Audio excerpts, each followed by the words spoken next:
Assalamualaikum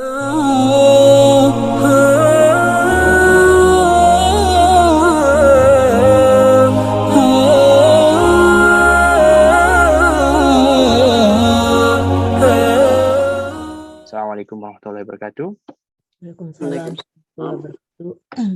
Yang terhormat Bapak Presiden Pengajian Kelapa Terbaru, Om Rizal, serta pengurus yang saya hormati Ustadz Raufik, yang saya hormati Ustadz Iqbal, dan yang saya hormati Bapak Ibu sekalian. Puji syukur, alhamdulillah. Marilah kita senantiasa panjatkan kehadiran Allah Subhanahu wa taala yang telah melimpahkan rahmat, taufik dan hidayahnya pada kita semua, yang mana sampai hari ini, Sabtu pagi hari ini, kita masih diberikan iman, Islam dan kesehatan, sehingga bisa berkumpul kembali dalam pengajian bulanan kita. Alhamdulillah. Salawat serta salam semoga Allah senantiasa mencurahkan pada junjungan kita Nabi besar Muhammad SAW beserta keluarga dan para sahabatnya, dan semoga kita mendapatkan syafaat selaku umat dan pengikutnya di yaumil akhir. Amin ya rabbal alamin. Dan juga beberapa hari yang lalu kita mendapatkan kabar duka ya, di mana telah berpulangnya rahmatullah ayah tiri dari Ibu Ayu, Bapak Abdul Qadir bin Abdul Ghani. Semoga almarhum husnul khatimah, diampuni semua dosa dan ditempatkan di tempat terbaik di sisi Allah Subhanahu wa taala. Amin ya rabbal alamin. Amin ya rabbal alamin. Dan kita juga senantiasa mendoakan Ibu Jelita dan keluarga yang saat ini sedang menjalani bertimpa musibah COVID. Semoga Bu Jelita dan keluarga diberikan kesembuhan yang sempurna Allah Subhanahu wa taala. Dan insya Allah kita akan seperti yang dibicarakan tadi di awal. Nah, insya Allah kita akan diskusikan lagi logistiknya, bagaimana kita bisa membantu Ibu Jelita dan keluarga nanti, insya Allah. Baik, alhamdulillah. Tadi kita sudah baca tilawah bersama. Insya Allah berikutnya kita akan mendengarkan kata sambutan dari Om Rizal selaku Presiden baru Pengajian Kelapa Arizona. Lalu insya Allah kita akan mendengarkan muqaddimah yang akan dibawakan oleh Ustadz Iqbal. Dan tema hari ini, insya Allah adalah dekat kepada Allah, bermanfaat untuk sesama. Ya. Dan insya Allah setelah muqaddimah, kita akan mendengarkan ceramah yang akan dibawakan oleh Ustadz Raufik. Dan insya Allah kita akan ada sesi tanya jawab di akhir, dan kita akan tutup dengan doa bersama insya Allah. Baik, kalau begitu kita langsung saja, saya persilakan Om Rizal untuk memberikan kata sambutan. Ya. Oke. Assalamualaikum warahmatullahi wabarakatuh. Alhamdulillahirabbil alamin. Allahumma sholli ala Muhammad wa ala ali Muhammad. Pertama-tama sekali lagi marilah kita panjatkan puja dan puji syukur kepada Allah Subhanahu wa taala atas nikmat iman, Islam, juga kesehatan. Tadi kita sempat diskusi atau sempat bertukar cerita tentang teman-teman kita yang kena dampak, ya kita semua kena, tapi ada yang lagi kena COVID dan cukup serius gitu loh. Kemudian sholawat dan salam marilah kita panjatkan kepada junjungan kita Nabi besar Nabi Muhammad Shallallahu Alaihi Wasallam. Saya nggak akan panjang lebar. Yang pertama-tama, seperti yang Mas Hamzah tadi bilang, kita ada pergantian pengurus. Jadi saya atas nama pengurus yang baru, pertama-tama mengucapkan terima kasih atas kepercayaannya. Dan kami tentunya mohon doa dan mohon bantuan dan feedbacknya, dan jangan malu-malu gitu loh kalau ngasih feedback. Misal ada yang punya usul, at some point kita harus balik lagi ke hybrid, dan at some point kalau udah semua selesai pandeminya kita balik ke in person. Itu bisa kita diskusiin, dan sesama pengurus dan sesama anggota pengajian, dan juga feedback yang lain. Kemudian terima kasih atas pengurus-pengurus yang lain yang telah bersedia untuk ya istilahnya apa ya, mengabdi atau ya mengeluangkan tenaga, waktu, dan resource yang lain lah. Yang kemudian yang tentunya juga kita mengucapkan terima kasih pada Mas Tontowi. Kan kita semua bisa ngelihat sendiri gitu loh,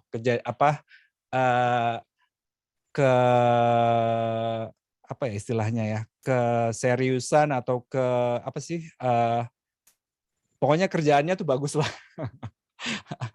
Jadi kita bisa ngelihat aktivitas-aktivitas kemarin, meski di pandemi ternyata aktivitasnya makin naik gitu loh.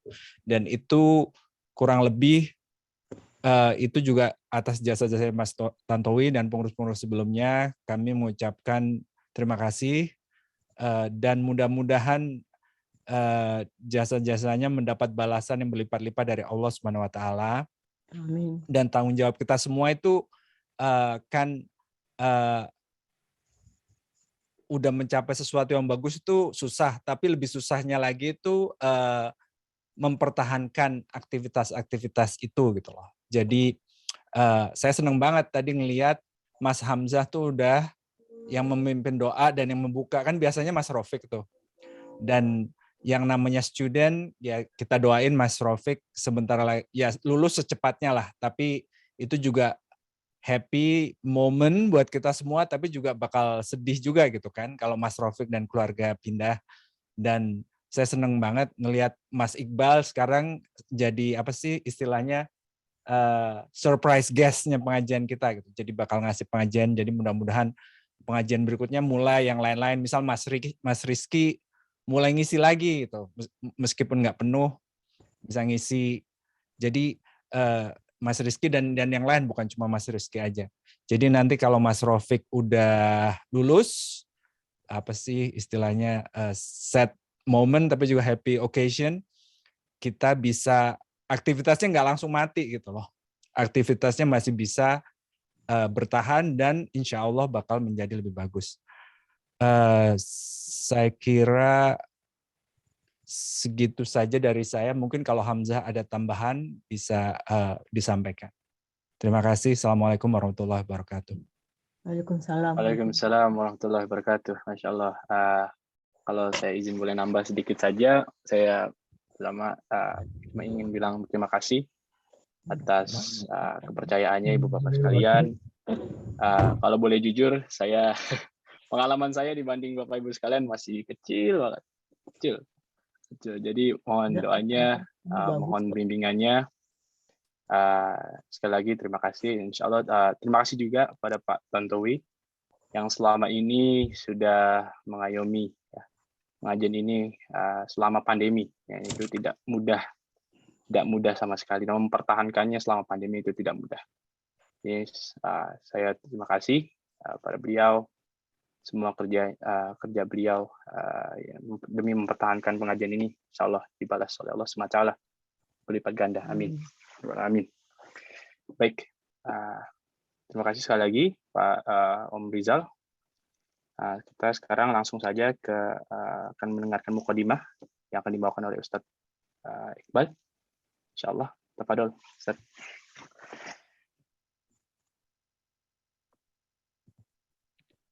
Assalamualaikum warahmatullahi wabarakatuh. Waalaikumsalam. Waalaikumsalam warahmatullahi wabarakatuh. Bismillahirrahmanirrahim. Wa bihi nasta'inu ala umuri dunya waddin. Wassalatu wassalamu ala asrofil anbiya'i wal mursalin wa imamil muttaqin wa ala alihi wa sahbihi ajma'in. Amma ba'du. La hawla wa la quwwata illa billahil aliyyil azim. Rabbis shrah li sadri wa yassir li amri wahlul 'uqdatam min lisani yafqahu qawli. Yang saya hormati Presiden Kelapa Prof. Rizal, Bapak Ibu sekalian, para pengurus, para anggota Kelapa yang berbahagia.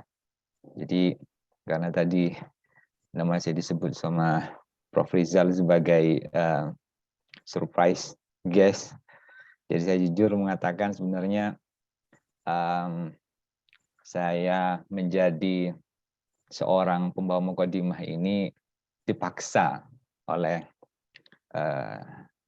Ustadz Rafiq, guru kita semua. Jadi pertamanya oleh beliau, saya di-encourage untuk ikut istilahnya membantu untuk meramaikan pengajian kelapa. Dan saya matur juga ke beliaunya bahwa memang background saya istilahnya itu tidak pas di situ. Tapi beliau selalu memberikan dorongan yang positif dengan berbagai macam dalil seperti misalnya balighani walau ayah dan seterusnya, sehingga terpaksa kemudian saya mencoba untuk istilahnya berpartisipasi di dalam berlomba-lomba untuk memberikan kebaikan kepada kita semua. Mudah-mudahan Bapak Ibu sekalian, anggota pengajian Kelapa Arizona ini tidak istilahnya tidak kemudian ada perasaan berat menerima apa yang akan saya sampaikan. Karena jujur yang akan saya sampaikan ini sebenarnya bukan materi yang dalam Islam. Jadi tidak terlalu polemis, karena yang akan saya sampaikan ini kebanyakan besar adalah merupakan kisah-kisah yang bisa diambil hikmahnya bagi kita untuk bisa kita terapkan dalam kehidupan kita. Jadi topik untuk mukadimah kali ini saya sesuaikan dengan tema kita, yaitu menjadi orang yang bermanfaat bagi orang lain dan juga bagi alam semesta. Sama seperti pengajian bulan lalu, sebelum materi inti oleh guru kita Ustadz Rafiq disampaikan, saya mencoba untuk menyajikan mukadimah atau kisah-kisah yang berhubungan dengan tema tersebut. Seorang muslim setelah kita bekerja keras membingkai kehidupan kita dengan misi ibadah kepada Allah Subhanahu wa taala, maka memang selayaknya kita harus beranjak maju, dalam artian sudah harus memberikan sesuatu yang lebih kepada Allah, yaitu untuk mulai memikirkan orientasi kehidupan kita. Dan dari uswah kita, suri tauladan kita, Rasulullah SAW beserta para sahabat, itu jelas-jelas memberikan contoh kepada kita bahwa orientasi yang baik bagi seorang muslimin dan muslimat ya adalah untuk memberikan manfaat kepada orang lain dan menjadi pribadi yang bermanfaat bagi alam semesta. Rasulullah SAW bersabda, khairun nas anfa'uhum linnas. Jadi sebaik-baiknya manusia adalah yang paling bermanfaat bagi manusia. Jadi hadis riwayat Ahmad dan juga diriwayatkan oleh At-Tabrani. Setiap perbuatan yang kita lakukan pasti akan kembali kepada diri kita. Jadi setiap kita berbuat baik, memberi manfaat kepada orang lain, untuk alam semesta, pada dasarnya kita telah berbuat baik dan bermanfaat kepada diri kita sendiri. Begitupun juga ketika kita berbuat kejahatan, kemungkaran di muka bumi, maka perbuatan kita akan kembali kepada kita. Ada sebuah kutipan dari Al-Quran, yaitu surat Al-Isra ayat 7. In ahsantum li anfusikum wa in asatum falaha. Jadi terjemahnya adalah jika kita berbuat baik maka itu akan kembali kepada kita, jika berbuat sebaliknya maka itu pun juga akan kembali kepada kita.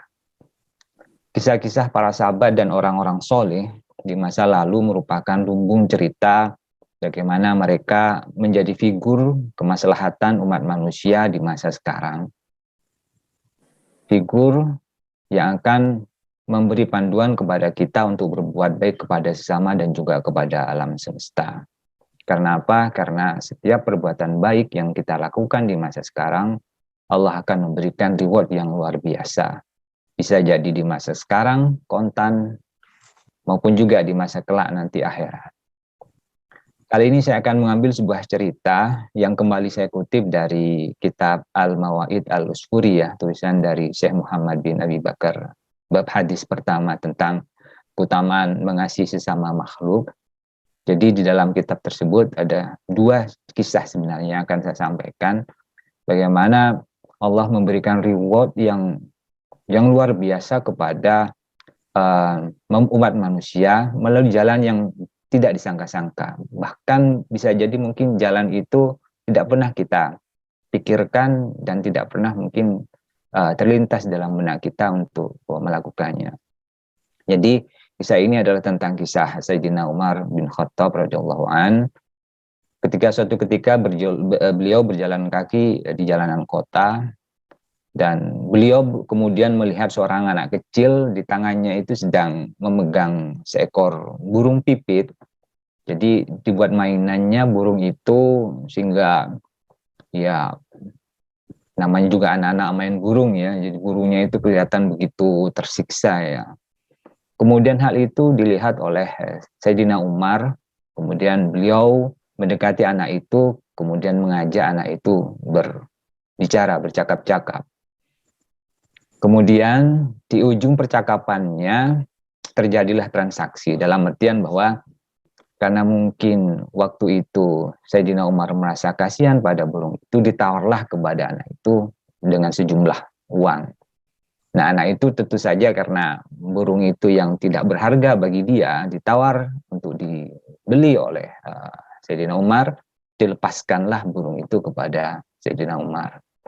Jadi ketika burung itu sudah berpindah tangan kepada Sayyidina Umar, dibawalah kemudian burung itu ke sebuah tempat yang bebas, di situ lapang, dan dilepaskannya burung itu ke angkasa. Jadi burung itu kemudian terbang. Nah, ketika Sayyidina Umar kemudian wafat, banyak orang sepeninggal beliau itu memimpikan Sayyidina Umar. Jadi ini adalah sebuah cerita karena memang banyak yang menceritakan, kemudian Syekh Muhammad tadi itu menuliskan itu. Jadi ini sebenarnya adalah kisah yang terinspirasi oleh cerita yang berkaitan dengan mimpi orang-orang bertemu dengan Sayyidina Abu Bakar tadi itu.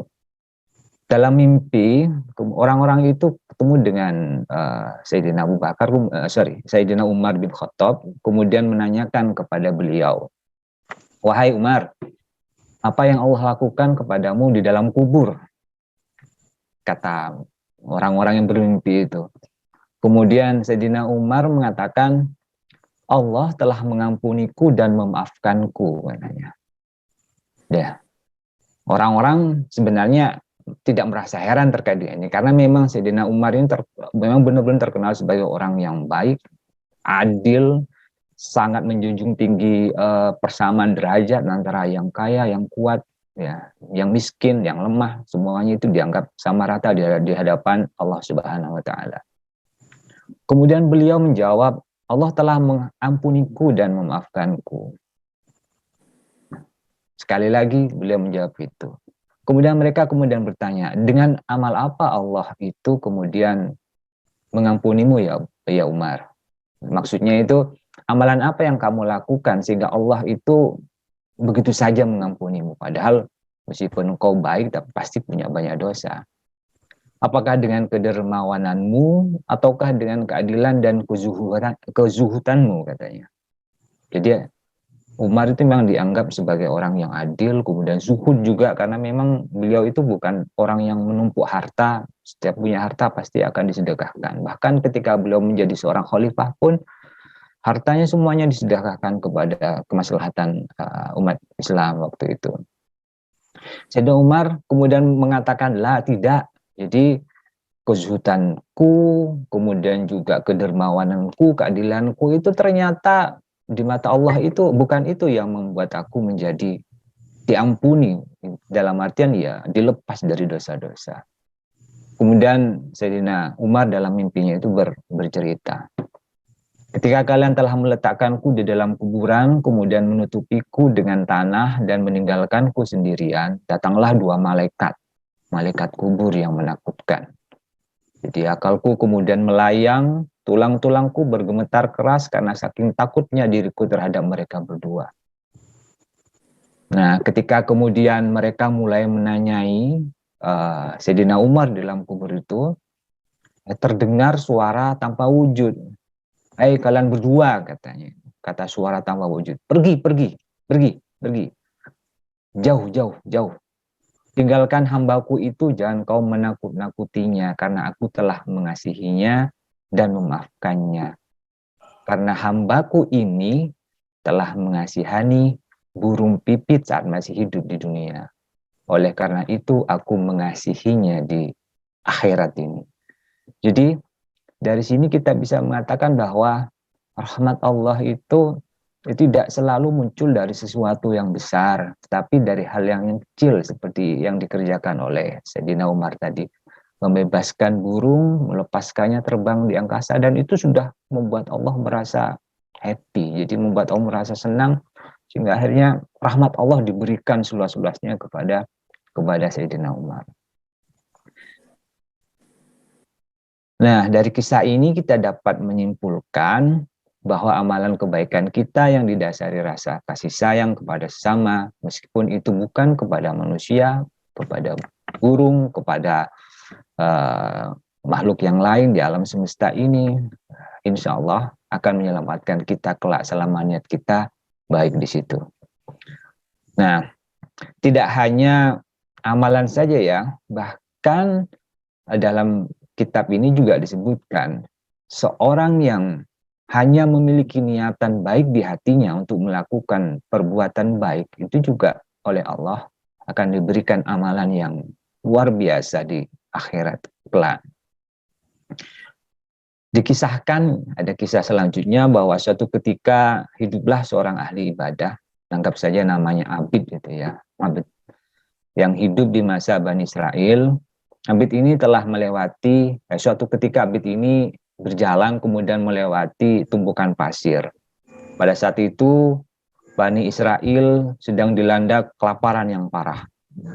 Kemudian ahli ibadah ini melihat tumpukan pasir itu, berkata kepada dirinya sendiri, berkata kepada hatinya, wah, andai kata pasir ini adalah gandum dan tumpukan makanan, maka pada waktu itu juga ia akan membagi-bagikannya makanan itu yang bertumpuk seperti itu kepada orang-orang agar mereka bisa kenyang dan tidak mati kelaparan.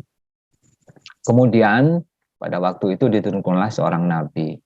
Tidak dijelaskan dalam kitab itu siapa nama nabi itu, tapi dikisahkan bahwa Allah memberikan wahyu kepada seorang nabi yang diutus kepada Bani Israil kala itu. Kemudian Allah Subhanahu wa taala berkata kepada nabi tersebut, "Wahai nabiku, katakanlah kepada si fulan," yaitu kepada Abid tadi, bahwa sesungguhnya Allah telah memberinya pahala, amal, yaitu amal ucapannya. Andaikan pasir ini adalah makanan.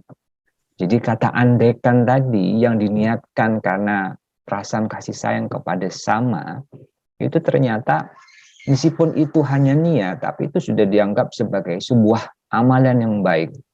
Dan oleh sebab itu maka Allah melalui perantara nabi tersebut disampaikanlah tentang kebaikan dari baiknya niat itu untuk dilakukan. Ketika si Abid mengasihi hamba-hamba Allah dengan ucapannya, andai pasir ini adalah makanan, maka sesungguhnya ia mendapatkan pahala dari ucapannya.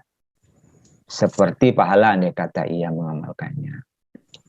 Jadi hikmah dari dua kisah tersebut adalah selama kita hidup, kita diharapkan berusaha untuk tidak hanya memiliki misi beribadah kepada Allah Subhanahu wa taala saja. Namun sebagai khalifah di muka bumi ini, kita diharapkan untuk memiliki orientasi menjadi manusia yang dapat bermanfaat kepada orang lain dan bagi alam semesta semampu kita. Karena dengan demikian kita setelah sepenuhnya menjadi umat Nabi Muhammad SAW, Nabi dan Rasul rahmatan lil alamin. Disebutkan bahwa ada di dalam surat Al-A'raf ayat 56, berbunyinya wala tufsidu fil ardi ba'da islahiha wad'uhu khawfan wa tama'a. Inna rahmatullahi qaribun minal muhsinin. Dan janganlah kamu membuat kerusakan di muka bumi ini. Sesungguhnya Allah memperbaikinya dan berdoalah kepadanya dengan rasa takut bahwa doamu itu tidak akan diampuni. Tapi sekali juga kamu harus tetap berdoa seakan-akan doamu itu selalu dikabulkan oleh Allah. Sesungguhnya rahmat Allah adalah amat dekat kepada orang-orang yang berbuat baik. Jadi melalui mukadimah ini saya berwasiat kepada saya, kemudian juga kepada rekan-rekan sekalian, marilah kita mulai berbuat baik melalui apapun itu. Tadi sudah diceritakan bahwa ada saudari kita sedang tertimpa kesusahan, kita niatkan untuk membantu supaya meskipun nanti Allah tidak memberikan rewardnya kontan di dunia ini, insya Allah kita akan mendapatkan reward tersebut di akhirat. Wallahu a'lam bishawab. Mungkin itu mukadimah yang bisa saya sampaikan. Assalamualaikum warahmatullahi wabarakatuh.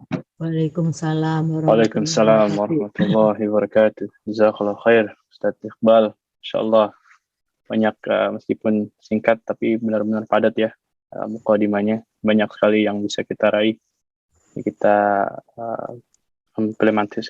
apply ke kehidupan kita, terutama menjadi orang yang bermanfaat untuk orang lain. Dan Masya Allah tadi kalau bisa tambah sedikit, kita juga baca satu ayat di An-Nisa ayat 40. Wa in taku hasanatan yudha'ifha wa yu'ti min ladunhu ajran 'azima. Dan jika ada kebajikan sekecil zarah itu kecil ya, atom kalau nggak salah, atom.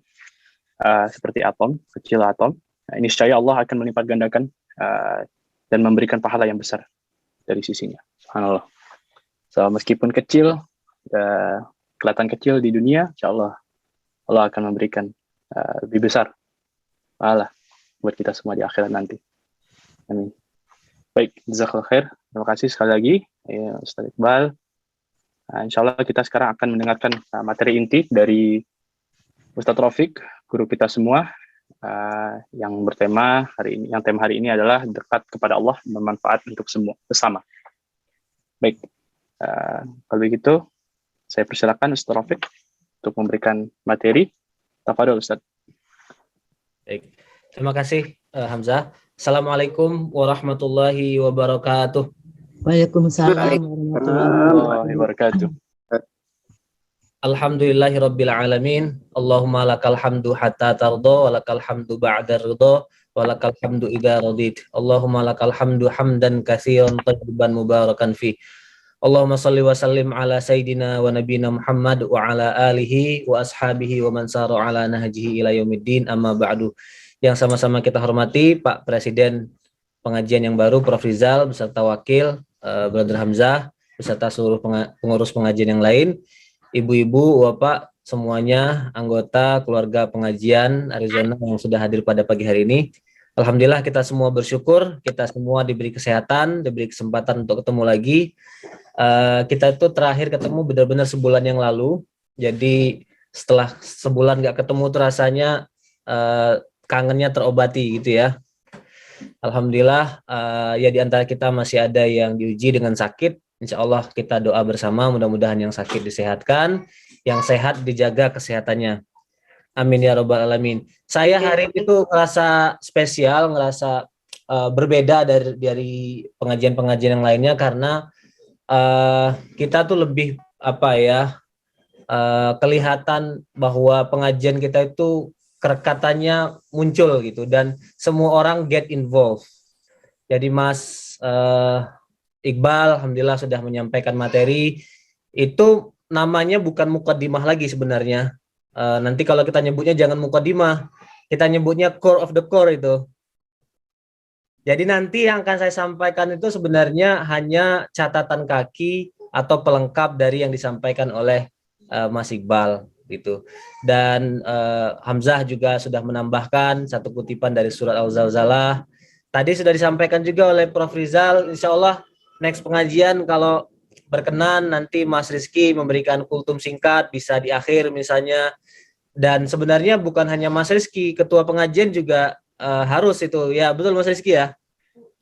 Ya, jadi Mas Rizal besok insya Allah kita minta juga itu menyampaikan kultum-kultum singkat. Itu menurut saya lebih mengena dan mengamalkan pesan Al-Quran supaya tawasau bil haq, tawasau bis sabr. Jadi saling berwasiat. Saling berwasiat tuh yang berwasiat bukan satu orang, yang berwasiat tuh banyak orang gitu. Saya juga perlu banyak belajar, mendengar bagaimana perspektif ibu bapak semua dalam memandang kehidupan. Sebenarnya kan tujuan kita datang ke pengajian itu apa? tujuan kita datang pengajian tentunya selain silaturahmi, menuntut ilmu, kita tuh mau mencari perspektif dalam menghadapi hidup kan gitu. Kita sibuk dengan pekerjaan, dengan keluarga, kadang-kadang berhadapan dengan kendala. Nah, pengajian tuh sebenarnya memberi perspektif gimana menghadapi itu semua gitu. Dan perspektifnya harus kaya itu. Makanya saya suka kalau banyak yang terlibat. Mudah-mudahan next time juga ada lagi yang bersedia menyampaikan kultum menjadi pengingat bagi kita semua, insya Allah. Nah, hari ini saya mau melanjutkan dari kajian sebelumnya. Sekarang pendekatan kita lebih banyak kepada kajian-kajian Al-Quran. Alhamdulillah sejauh ini dari juz 30 kita sudah menyelesaikan beberapa surat sampai surah Al-Kafirun. Hari ini kita masuk ke surat Al-Kautsar. Nah, insya Allah dari surah Al-Kautsar ini akan kita hubungkan dengan tema utama kita, dekat kepada Allah dan bermanfaat untuk semua, gitu ya. Oke, saya akan pimpin membacanya, silahkan diikutin, dan saya kepengennya di unmute aja, biar kelihatan suaranya gitu ya, lebih semangat dan lebih meriah gitu. Silahkan di unmute, bertabrakan nggak apa-apa lah gitu. Oke, silahkan diikuti. A'udzu billahi minasyaitonir rajim.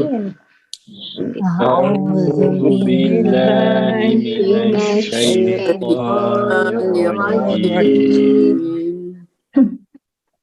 Bismillahirrahmanirrahim. Bismillahirrahmanirrahim. Inna a'tainakal kautsar. Inna a'tainakal kautsar. Fasalli li rabbika wanhar.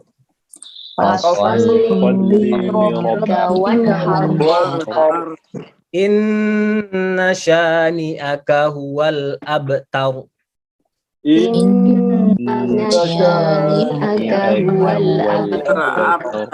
Oke, yang selanjutnya ini silahkan diperhatikan gerak bibir saya, karena salah satu aturan tajwid itu adalah meletakkan posisi bibir dan mulut dengan benar, itu ya. Diulangi lagi. Bismillahirrahmanirrahim. Bismillahirrahmanirrahim. Inna a'tainakal kautsar. Inna a'tainakal kautsar. Fasalli li rabbika wanhar.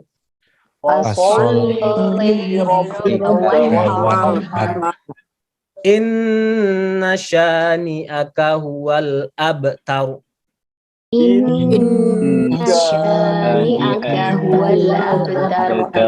Oke. Kita kaji sedikit aja aspek tajwidnya dari surat Al-Kautsar ini. Dari ayat pertama ada, terutama di frase pertama ada gunnah. Gunnah itu dengung. Jadi membacanya ditahan 2 harokat. Membaca inna itu nggak boleh cepat-cepat. Nggak boleh inna, tapi Nah, itu umumnya tempat di mana kesalahan banyak terjadi, membaca gunnah terlalu cepat gitu.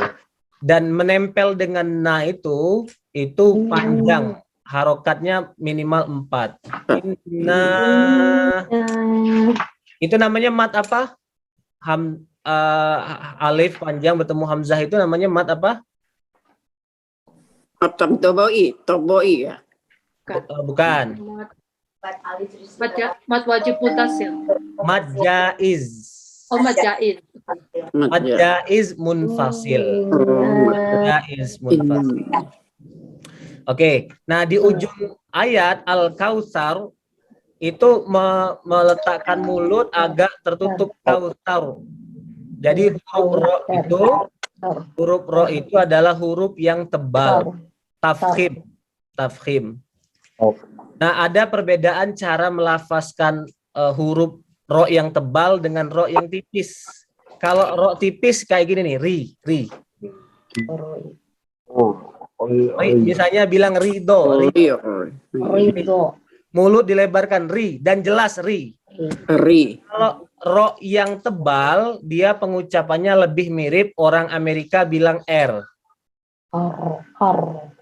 Kausar, bukan kausar. Coba dilihat ya.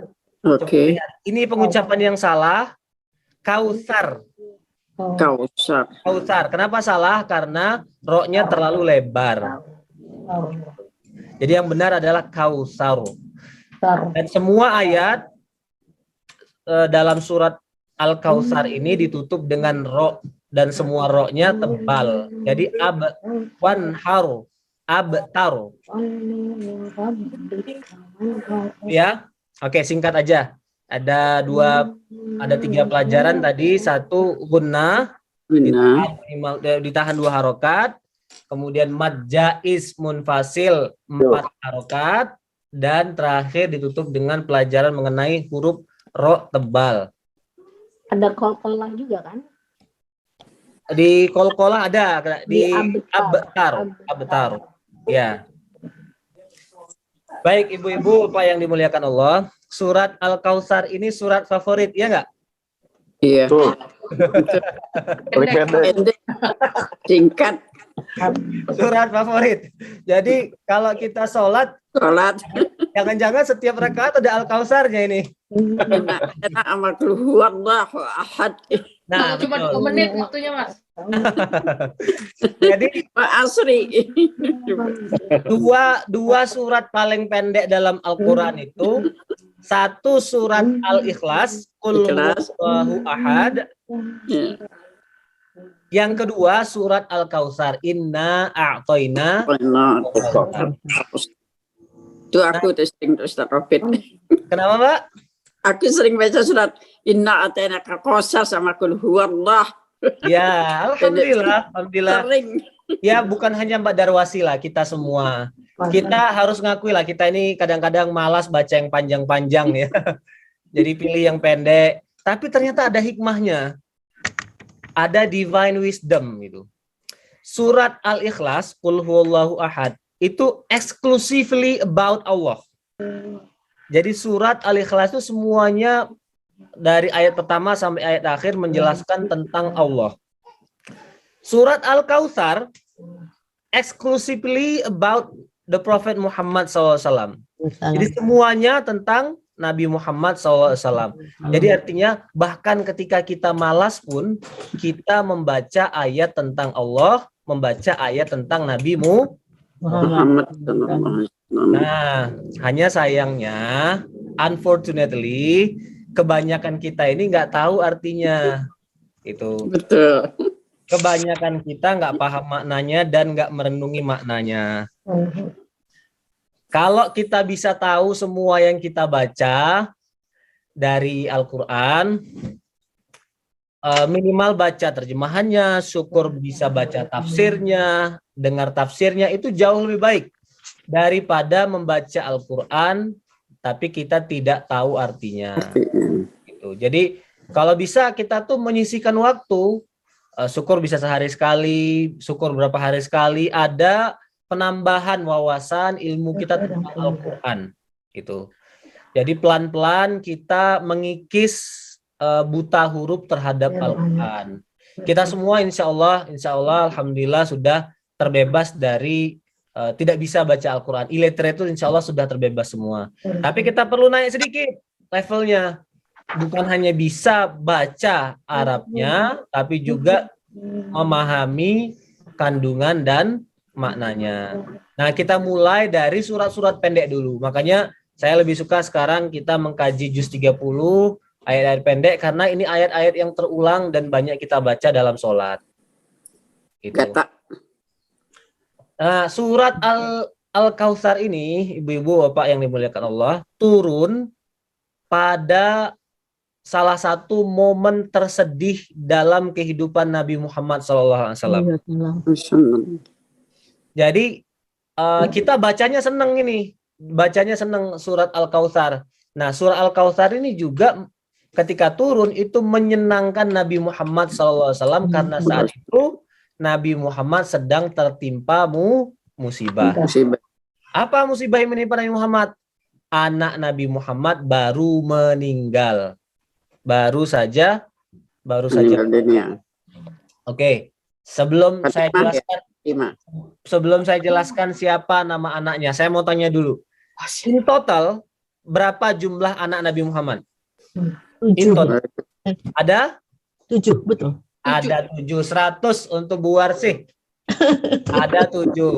Ada yang baru tahu kalau anak Nabi 7? Tahunya Fatimah. Fatimah sudah itu ada Ibrahim yang paling kecil ya. Ya, Yang meninggal. sekarang kita urutkan. Siapa nama anak Nabi yang pertama? Laki-laki. Fatimah. Bukan. Fatimah itu anak perempuan paling kecil. Jadi ada anak nomor 6. Oh iya, siapa ya? Nama anak Nabi yang pertama laki-laki adalah Qasim. Qasim. Makanya kunyah Nabi itu, nama panggilan Nabi itu adalah Abul Qasim. Bapaknya Qasim. Nah, orang Arab itu memanggil orang lain dengan panggilan sopan dengan menggunakan anaknya, nama anaknya. Jadi Bapaknya si ini. Yang pertama. nah, Bapaknya gitu. si itu. Jadi kalau misalnya Mas Rizal gitu ya, kalau mengikuti kultur Arab itu namanya bapaknya Haitam. Nah, itu digunakan di dalam kultur orang Arab dan maknanya adalah makna politeness, lebih halus gitu. Tapi bukan cuma di Arab itu, di kampung-kampung juga kita masih begitu. Bapaknya si ini. Itu Ya. anaknya laki-laki atau anaknya yang pertama? Laki-laki. Kotim mah. Ya, umumnya yang laki-laki. Nggak, maksudnya kalau misalnya anak pertama, kalau Mas Riza kan anak pertamanya Biruni, bukannya ayahnya Biruni, apa ayahnya Khaitam? Iya, itu dia. Anak laki-laki pertama ya Mas Rafiq ya? Iya, Biasanya anak gitu. laki-laki pertama Qasim. Abul Qasim itu. Qasim Kalau- itu pakai K atau pakai Q? Qasim Keho. Q. Q. Oh, Qasim. Nah, si Qasim ini meninggal sebelum Islam, sebelum Nabi Muhammad diangkat sebagai Nabi. Nabi. meninggalnya usia 6 tahun. Masih Meninggal kecil. usia 6 tahun, usia Nabi baru sekitar 30-an. Baru sekitar 30-an. Nah, anak kedua, siapa nama anak kedua? Laki-laki juga. Namanya Abdullah. Abdullah. Seperti kakeknya ya. Seperti kakeknya. Nah, Abdullah ini punya punya lakop juga, punya panggilan. Namanya, lakopnya adalah At-Tahir, yang suci. At-Tayyib, yang baik. Abdullah lahir ketika Nabi sudah menjadi seorang nabi. Nah, Abdullah inilah yang wafat dan membuat Nabi sangat bersedih. Bayangkan loh, dua putra berturut-turut meninggal itu. Nggak kebayang kita ya. Itu ngebayangin aja nggak mampu tuh kehilangan anak 2 kali berturut-turut itu. Dan Abdullah usia berapa? Usia 1,5 tahun pada saat meninggal. Oh, berarti masih masih toddler. ya. Iya, tapi orang bilang itu the cutest age. Iya. Iya, jadi kita baru ngelihat anaknya bisa jalan, bisa diajak ngomong, ngerti, ketawa gitu, dia meninggal. Wah. Iya. Ya, iya sekarang setahun. Setahun ya. Nah, jadi Nabi kehilangan 2 putra berturut-turut pada saat momen terberat ketika orang-orang Mekah itu sedang menolak dakwah Nabi Muhammad. Jadi dalam kapasitas beliau sebagai Nabi, karir dakwah belum menunjukkan perkembangan berarti, dapat cobaan psikologis, anak beliau meninggal. Kita lanjut bentar ya, nama-nama anak Nabi. Anak ketiga namanya Zainab. Ini anak perempuan paling tua. Zainab. Cewek nih, cewek. Kemudian ini kalau nggak salah istrinya Umar. Betul? Oh, bukan. Oh, sorry, bukan, namanya sama, bukan. Ya, bukan. Oke. Zainab usia? Oh, ini kalau Zainab ini sudah cukup dewasa, tapi persis saya nggak tahu. Kemudian Ruqayyah juga meninggal pada saat usia dewasa. Ruqayyah sudah menikah dengan Utsman bin Affan. Oh, Kemudian meninggal juga Ummu Kulsum, juga menikah dengan Utsman bin Affan, meninggal juga. Nah, terakhir Fatimah.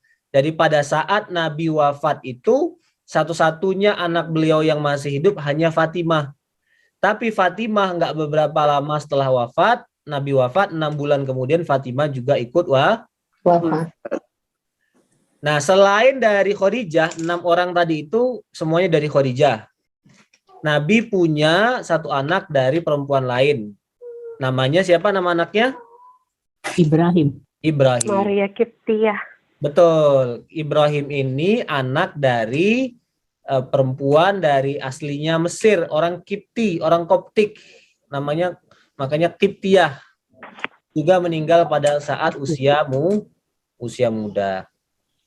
Nah, pada saat Nabi mengalami kesedihan itulah orang-orang kafir di Mekah merespon dengan cara mengolok-olok Nabi.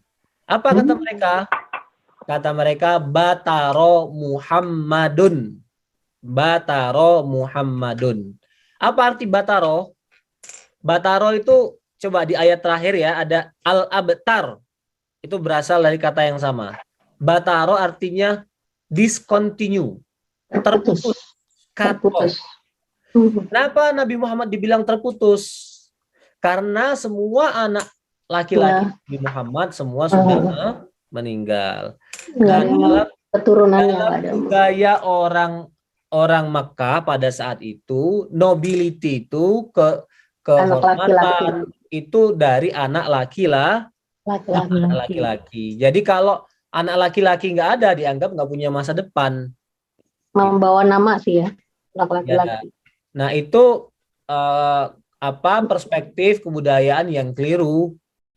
Jadi sama saja di mata Allah anak laki-laki dan anak perempuan. Nah kalau Nabi sedih tentu saja itu akan berbeda dengan kita sebagai manusia biasa yang sedih gitu. Kalau kita siapa kita gitu. It doesn't matter for others. Itu nggak akan berpengaruh kepada orang lain. Kita bukan siapa-siapa. Nah, kalau Nabi sedih, Nabi ini kan tokoh sejarah. Nabi itu harus kuat, harus tegar, karena dia akan merubah sejarah. Nabi akan menyampaikan kalimatullah, menyampaikan Al-Quran ke orang-orang Arab. Merubah paganisme, penyembahan berhala. Wahyu yang disampaikan Nabi itu nanti akan merubah Persia, akan merubah Romawi. Wahyu yang disampaikan Nabi itu akan sampai ke Cina, sampai ke India, sampai ke Indonesia. Jadi Nabi itu secara psikologis harus kuat. Itu. Maka turunlah ayat ini yang berfungsi untuk menghibur perasaan Nabi Muhammad Sallallahu Alaihi Wasallam. Siapa orang Arab yang mengolok-olok Nabi Muhammad ini? Ada beberapa riwayat, ada yang mengatakan Abu Lahab, paman Nabi, ada yang mengatakan As bin Wa'il. As bin Wa'il. Kalau Abu Lahab itu rumahnya berdampingan persis dengan Nabi. Jadi kayak saya nih, apartemen 123. Depan saya tuh apartemen 124. Nah, itu rumahnya Abu Lahab. Jadi orang yang rumahnya menempel tapi justru menjadi musuh paling kuat, menunjukkan permusuhan paling tinggi ke Nabi Muhammad. Ya jahat banget tuh Abu Lahab. Ya, makanya Al-Quran merekam namanya satu-satunya musuh Islam yang membenci Islam yang namanya disebut dalam Al-Quran adalah Abu Lahab. Itu yang di surat itu ya, Tabat Yada gitu ya. Ya, betul, surah Al-Lahab sudah pernah kita bahas juga. Nah, bagaimana reaksi Nabi ketika mendengar ayat ini? Bagaimana reaksi Nabi ketika mendengar surat Al-Kautsar diwahyukan kepada beliau? Dalam sebuah hadis, dalam sebuah riwayat dari Imam Ahmad, diceritakan Nabi itu sedang take nap, sedang istirahat siang bersama sahabat Nabi. Memang tidak disebutkan dalam hadis itu di mana, tapi kita bisa berasumsi di masjid misalnya, atau di kediaman Nabi sendiri, tapi ada orang menyaksikan. Nah, pada saat take a nap itu tiba-tiba Nabi terbangun dan tersenyum gitu. Farofa'a ra'sahu mubtasiman. Nabi mengangkat kepalanya dan tersenyum. Kenapa? Karena Nabi baru saja mendapatkan wahyu pada saat beliau tidur. Kemudian ditanya oleh sahabatnya, lima dohikta, kenapa Nabi tersenyum? Innahu unzilat alayya anifan surah. Baru saja diturunkan satu surat kepada saya. Bunyinya Bismillahirrahmanirrahim. Inna a'toina al-kautsar ila akhiril ayah. Nah, ini pelajarannya dari momen ini, dari fragmen sejarah ini adalah Al-Quran itu bisa memberikan ketenangan psikologis bagi siapa yang mendengarnya. Pada saat momen Nabi sedih, dibully orang banyak, mendengar ayat Al-Quran turun, Nabi seketika menjadi tersenyum. Gitu. Itu tuh kekuatan Al-Quran itu. Al-Quran tuh bukan hanya bisa merubah perangai, bukan hanya bisa menyembuhkan yang sakit, tapi juga memberikan ketenangan psikologis bagi yang baca. Gitu. Jadi pertanyaannya, pernah nggak kita merasakan yang sama pada saat kita baca Al-Quran? Pernah nggak kita dapat satu keyakinan gitu ketika kita baca Al-Quran? Lagi banyak cobaan hidup nih, lagi banyak cobaan hidup. Tiba kita baca Al-Quran, baca ayat yang memberikan optimisme. Inna ma'al usri yusra. Sesungguhnya bersama kesulitan itu akan datang kemudahan. Nah, kalau kita orang beriman membaca ayat itu akan membus iman kita. Gitu. Jadi bacaan Al-Quran itu akan memberikan ketenangan psikologis bagi kita. Gitu. Nah, jadi itulah mengapa kita semua harus bisa baca Al-Quran, membaca artinya, merenungkan maknanya. Oke, sekarang kita lihat ya tafsirnya kata per kata. Silakan dilihat screen. Inna, mulai dari inna. Inna ini terdiri dari dua kata. Alif dan nun. Inna nahnu. Jadi inna dengan nun pendek artinya sesungguhnya. Nah, kata sesudahnya alif yang panjang itu adalah kata nahnu yang dipersingkat. Jadi sekali lagi inna itu terdiri dari dua kata. Kata pertama inna, kata kedua nahnu. Sesungguhnya kami. Tetapi disingkat menjadi inna. Sesungguhnya kami. Nah, inna, masih ingat inna ini huruf apa? Guna. Guna hukum tajwidnya, tapi secara kaidah bahasa Arab, inna ini disebut dengan huruf taukid. Yang fungsinya adalah menguatkan, yang fungsinya adalah mengafirmasi, menggarisbawahi. Oh ya, sesungguhnya. Sesungguhnya. Jadi kalau ada kalimat yang diawali dengan kata sesungguhnya, berarti Allah itu ingin menekankan isi di dalam kalimat itu. Jadi diawali dengan inna. Bahkan kata Ar-Razi, seorang ahli tafsir, kalau Allah menggunakan kata inna itu bisa dimaknai seperti sumpah dari Allah. Innallaha ma'as-sabirin. Ya, innallaha yang disebut Mbak Dita, innallaha ma'as-sabirin. Sesungguhnya Allah bersama orang-orang yang bersabar. Itu berarti Allah bersumpah bahwa semua orang yang sabar itu akan disayang Allah, akan bersama Allah. Gitu. Oke. Nah, inna sesungguhnya kami. Kenapa Al-Quran menyebut kami? Itu. Siapa yang dimaksud dengan kami di sini? Apa makna kata kami? Bukankah Allah itu Maha Tunggal? Allah itu satu. Kenapa Allah menyebut dirinya dengan kami? Nah, dalam bahasa Arab, dalam ilmu tafsir, itu ada dua penjelasan. Yang pertama, kata kami digunakan Allah untuk menunjukkan kebesaran Allah sendiri. Lidalalati uzmatil mutakallim. Jadi ketika Allah menggunakan kata kami untuk merujuk kepada dirinya sendiri, itu Allah ingin membesarkan dirinya sendiri. Ada satu contoh sederhana yang bisa kita gunakan dalam budaya kita sebagai manusia, digunakan dalam bahasa. Kata-kata kami itu digunakan oleh royal family, dari keluarga kerajaan. Walaupun hari ini sudah semakin jarang. Ratu Inggris dulu kalau ngomong kami, dia nggak bilang saya. Ratu Inggris dia nggak bilang saya, dia bilang kami. Kenapa? Karena dia ratu, gitu. Raja-raja juga menggunakan istilah kami. Nah, jadi kata-kata kami itu digunakan untuk menunjukkan kebesaran orang yang bicara. Itu makna pertama. Makna kedua, kata kami digunakan untuk menunjukkan keterlibatan zat selain Allah. Dalam hal ini siapa yang terlibat? Yang terlibat adalah malaikat. Sesungguhnya kami telah memberikan engkau Muhammad Al-Kautsar. Nah, kami di sini dalam pengertian makna yang kedua berarti di dalamnya terlibat malaikat. Dan di dalam Al-Quran kata-kata sesungguhnya kami terulang di banyak tempat. Tetapi ketika Allah berbicara tentang tugas manusia menyembah Allah, itu Allah nggak pernah menggunakan kata-kata kami, tapi aku. Misalnya, wa ma khalaqtul jinna wal insa illa liya'buduni.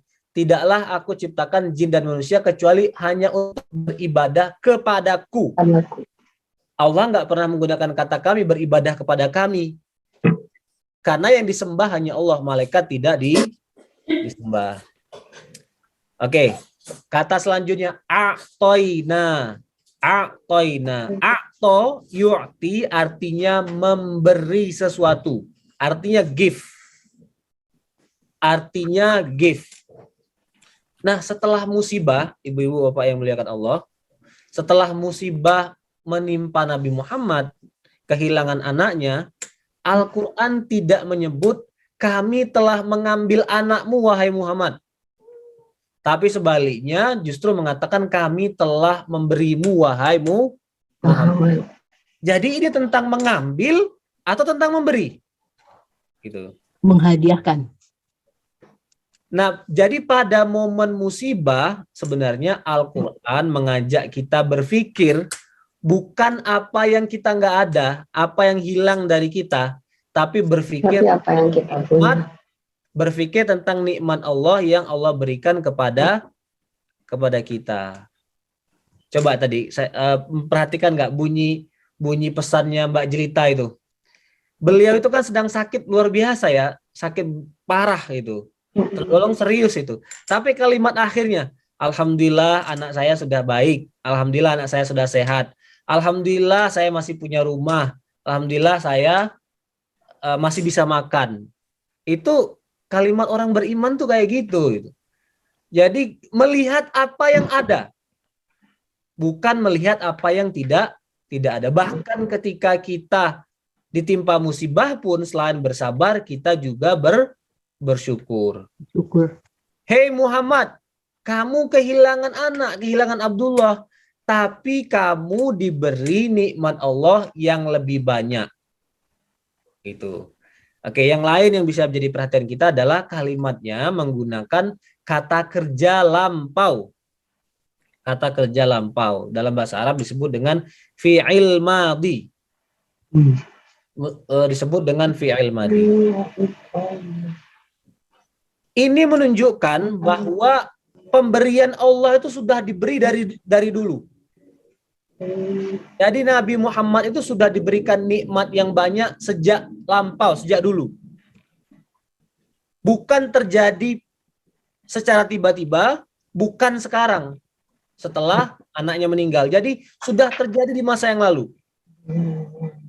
Muhammad, walaupun kamu belum selesai tugas dakwahmu, misimu masih panjang, kamu sekarang masih ada di fase Mekah, kami sudah memberimu nikmat yang banyak Muhammad, sudah memberimu Al-Kautsar.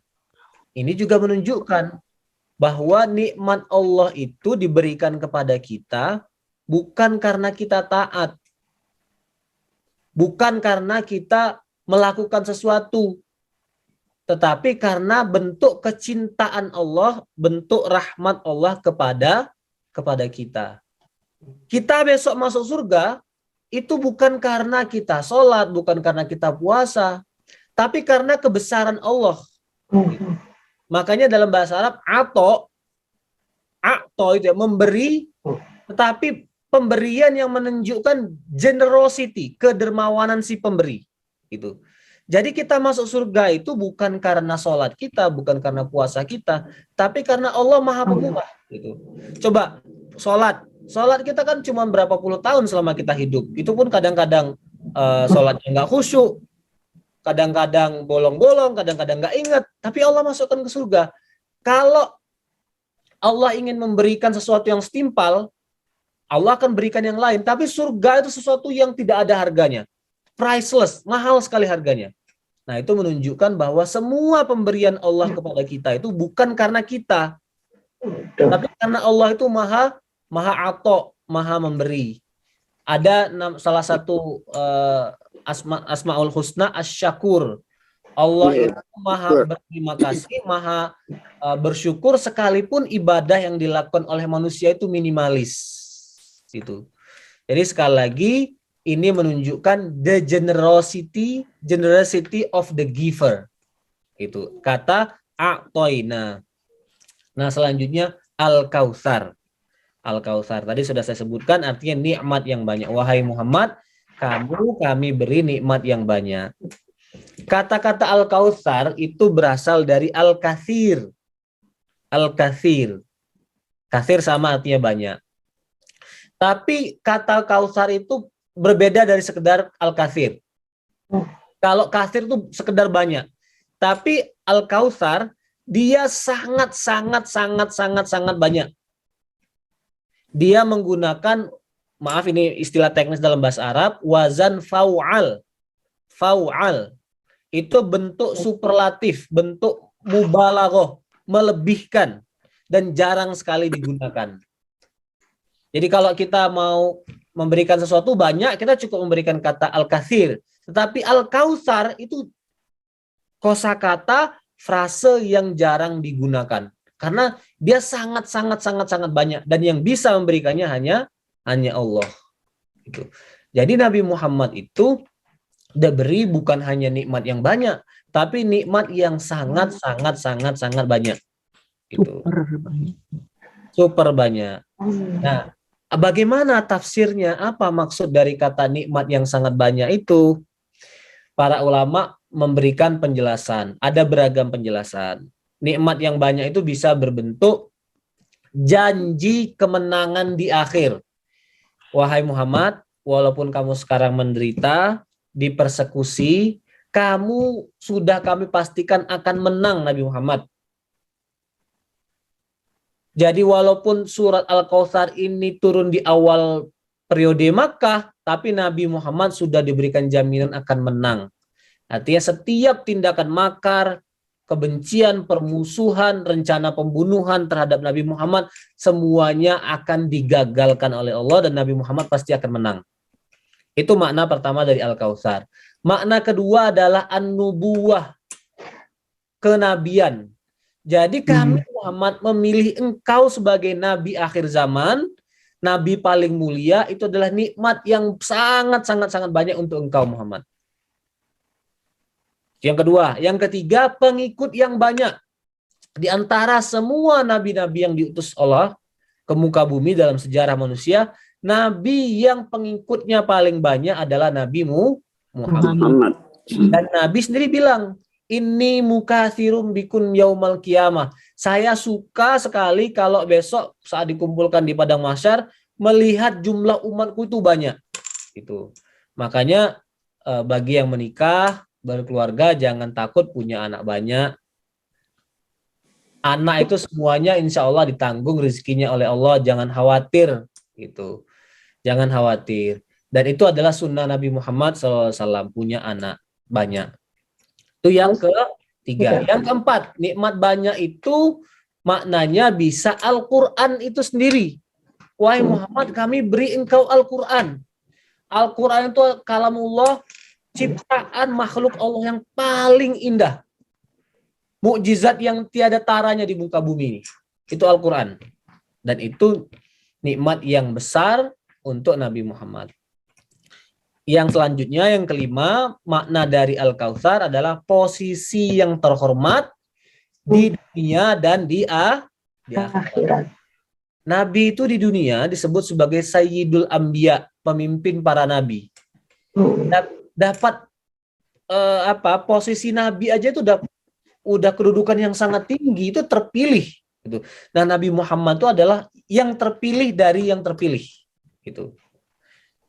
Dan di akhirat juga beliau Sayyidul Anbiya, Sayyidul Mursalin.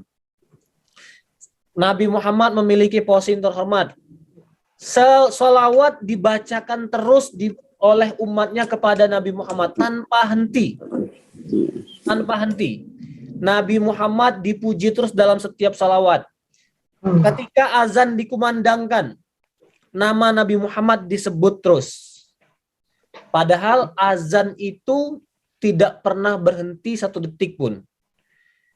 Dari penjuru bumi ke penjuru yang lain, dunia itu tidak pernah terlepas dari azan. Pada saat kita pengajian ini, ada beberapa tempat di muka bumi yang sedang mengumandangkan azan.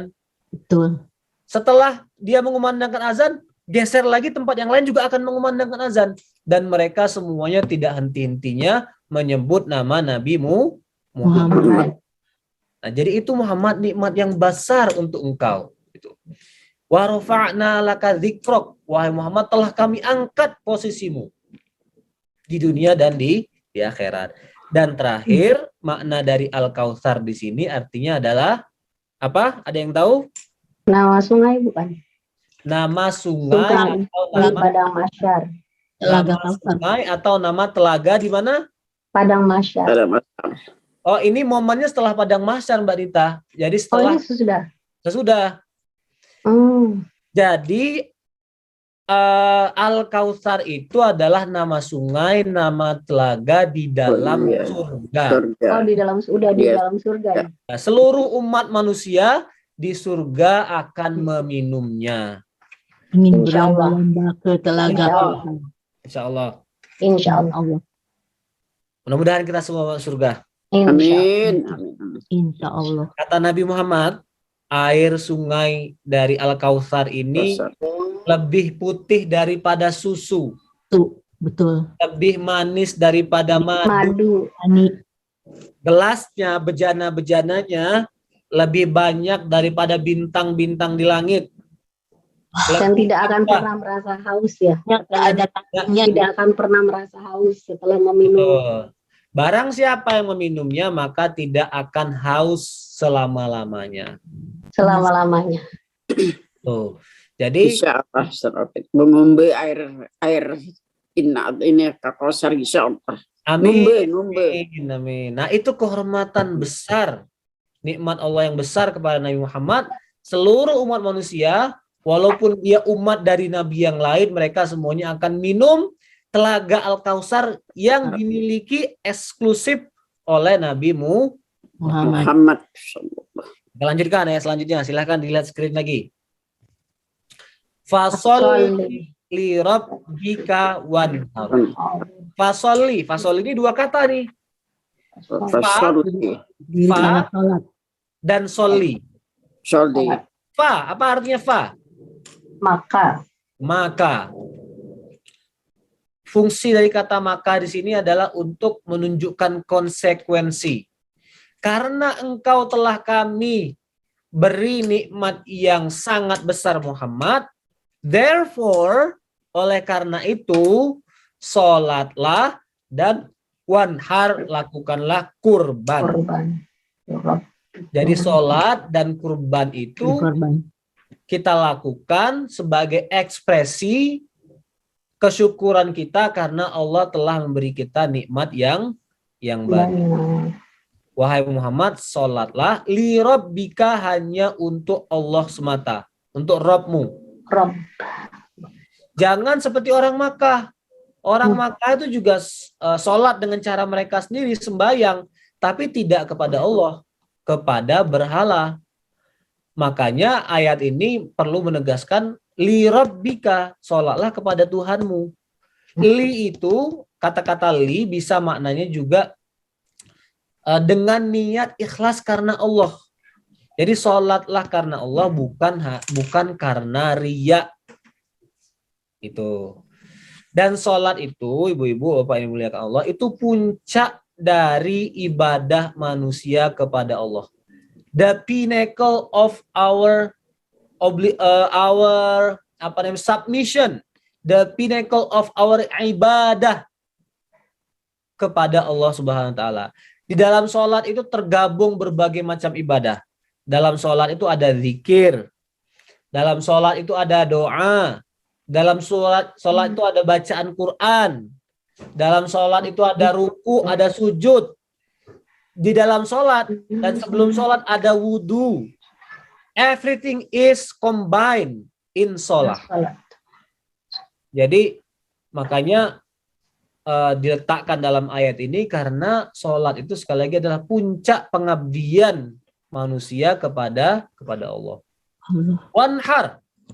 Wanhar, sembelihlah, berkurbanlah. Dalam bahasa Arab ada dua kosakata untuk menunjukkan kalimat menyembelih. Yang pertama zabiha. Kita insya Allah familiar ya dengan zabihah ya. Halal. Zabihah. Yang kedua an-nahar. Nah, bedanya apa antara zabihah dengan nahar? Zabihah itu hewan sembelihan, tapi hewannya adalah sapi atau kambing. An-nahar itu hewan yang disembelih adalah Unta. Nah, yang dipilih oleh Allah dalam ayat ini bukan kata-kata zabiha, tapi an-nahar. Wahai Muhammad, berkurbanlah dan pilihlah hewan kurban terbaik, yaitu Unta. Nah, secara bahasa an-nahar itu artinya dada. Nah, kenapa menyembelih onta disebut dengan menggunakan kata dada? Karena secara teknis menyembelih onta itu menyembelihnya di tenggorokan bagian bawah yang dekat dengan dada. Beda dengan sapi, dengan kambing. Menyembelih sapi dengan kambing itu di tenggorokan agak atas, di bagian jakun, Adam's apple. Nah, an-nahar itu di bagian leher, bagian bawah. Sekali lagi, kenapa yang diperintahkan adalah an-nahar bukan az-zabihah? Karena onta lebih berharga, lebih mahal, dan lebih banyak manfaatnya bagi orang. Tapi pertanyaannya, ayat ini kan turun di Mekah. Tapi Nabi sudah disuruh menyembelih onta. Padahal selama di Mekah, Nabi itu tidak punya banyak harta. Nabi itu belum punya onta ketika di Mekah. Nabi beli onta itu baru sehari sebelum hijrah ke Madinah. Maaf, ya betul, dari Mekah ke Madinah. Ada yang tahu nama onta Nabi? Nggak ada yang tahu. Aku nggak tahu. Nama anaknya juga tahu, apalagi nama ontanya. Wah ya. Siapa tahu ada yang lupa nama anak Nabi tapi ingat nama ontanya. Tesla. Wah, Mas, Kiswa ya. Namanya Al-Qaswa. Ya, Al-Qaswa. Nah, Qaswa itu dibeli sehari sebelum hijrah. Dan onta itu simbol ya kemewahan, simbol kemampuan gitu. Itu. Nah, kenapa pada saat Nabi nggak mampu tapi disuruh menyembelih onta? Oke. Ayat ini sebenarnya mengandung prediksi sekaligus juga mengandung kabar gembira. Hei Muhammad, nanti kamu akan menang. Hei Muhammad, nanti kamu akan punya harta banyak, punya kemampuan menyembelih onta. Makanya Nabi ketika mendengar ayat ini langsung tersenyum Nabi. Terhibur Nabi. Nah, Faktanya beberapa tahun kemudian pada saat haji Belum, wada, itu kan yang ini. Ini belum. pada saat haji wada, Nabi dihadiahi oleh orang banyak onta. Nabi dihadiahi oleh orang banyak onta kan, amul wufud, suku ini datang, suku itu datang, mereka masuk Islam, mereka memberi onta, dan onta itu tidak digunakan untuk kepentingan Nabi pribadi. Nabi menyembelih 100 onta yang dihadiahkan kepada Nabi. Dan dari 100 onta itu 63 itu Nabi sembelih sendiri dengan tangan beliau. Kenapa nggak nyuruh sahabatnya aja yang nyembelih? Karena ini ada perintah wanhar, wahai Muhammad sembelihlah. Makanya Nabi menyembelih sebagian besar dari onta-onta itu. Nah, kalau kita ya diberi orang mobil gitu 10, udah itu mampir di garasi kita semua itu. Nabi Muhammad diberi 100 onta, satu pun tidak ada untuk beliau sendiri, semua disembelih dan dibagikan kepada orang-orang yang nggak mampu. Nah, jadi ayat ini dan secara khusus frasa wanhar itu sebenarnya mengajarkan optimisme di tengah musibah, optimisme di tengah pesimisme. Siapapun yang diuji oleh Allah, siapapun yang mendapat musibah, asal bersabar, asal bersyukur, semuanya akan hilang pada waktunya. Asal kita yakin dengan janji Allah Subhanahu wa taala. Oke. Ibadah itu kan banyak. Kenapa yang dipilih Allah adalah sholat dan yang dipilih Allah adalah berkurban? Karena dua ibadah ini adalah simbol dari keseluruhan ibadah-ibadah dalam Islam. Sholat itu adalah simbol ibadah ritual. Sholat berfungsi untuk mendekatkan diri kepada Allah. Menyembelih hewan kurban itu simbol dari ibadah sosial. Itu berfungsi untuk kita menjadi orang yang bermanfaat bagi sesama. Nah, kita orang Islam itu harus punya dua-duanya. Kita itu harus soleh secara ritual, soleh secara sosial, dekat dengan Allah dan bermanfaat untuk sesama. Orang Islam itu harus dapat dua-duanya. Jangan hanya jadi orang yang rajin sholat, mengaji, tapi nggak bisa bergaul, menutup diri dari orang yang lain. Kalau ngomong menyakiti, kalau ngomong nyelekit, nggak ada orang yang mau mendekat ke dia. Sholatnya soleh, gitu, suka sholat malam juga, tapi ternyata masih ada yang kurang dalam hidupnya. Atau juga jangan jadi orang yang bagus perangainya, suka nraktir, suka nolong, jiwa sosialnya tinggi, tapi nggak pernah sujud, tapi nggak bisa baca Quran, tapi nggak bisa ngaji. Nah, Islam itu menyuruh kita soleh ritual, soleh sosial. Orang Islam tuh harus komplit, dua-duanya dapat. Insya Allah. Oke, kita kembali fasol lili rabbika wanhar. Ini harus kita ingat-ingat supaya kita termotivasi untuk ibadah. Kita harus banyak-banyak ingat nikmat Allah ke kita. Saya harus sholat, harus bisa ngaji nih. Saya udah dikasih Allah kesempatan tinggal di Amerika nih. Saya secara ekonomi udah jauh lebih baik lah dibanding saudara-saudara saya. Saya nggak dapat pemecatan. Orang di Indonesia miskin, orang di Indonesia gaji kecil. Saya alhamdulillah sejahtera di sini. Nah, ingat-ingat nikmat Allah itu supaya kita termotivasi untuk ibadah. Gitu. Oke, kita lanjutkan. Inna syani'aka huwal abtar. Sekali lagi kata-kata inna dipakai. Inna tadi artinya apa inna? Afirmasi. Sesungguhnya. Fungsinya untuk menguatkan. Syani'aka, pembencimu. Syani'a. Itu kata benda yang berbentuk ismul fa'il. Jadi ini bukan kata kerja. Kalau kata kerjanya syana'a. Nah, pelakunya syani'un.